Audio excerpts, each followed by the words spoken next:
Guys, magluto ako guys ng ng aking ulam. Ito po ay adobong manok na may apple. Yan ang ating ulam ngayon guys. Yan ang ating ulam ngayon. Adobong manok na may apple. Nakatry na ba kayo guys? Ang sarap yan guys. Yan, lagyan natin ng oil.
Chicken powder. Lagyan natin ng chicken powder guys.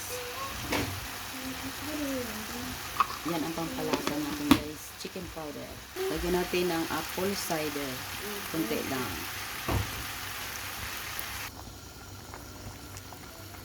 Kunti lang ilagay ko guys ng buong paminta. Yan, ilagay na natin ang ating apple. I love you, mommy. I hate me, daddy. You make me happy. Maglagay ako ng sugar para matamis-tamis ang ating adobong manok na may apple guys. Nasubukan na ba ninyo guys magluto ng adobong manok na may apple? Subukan nyo. Kung subukan nyo guys. Pero masarap yan guys ang adobong manok na may apple. Tikman natin guys ang ating adobong manok na may apple guys. Yan. Ang sarap. Ang sarap guys. Yan, ito po ay luto na po yan guys. May kunting sabaw guys. Lagay natin sa ating kanin guys.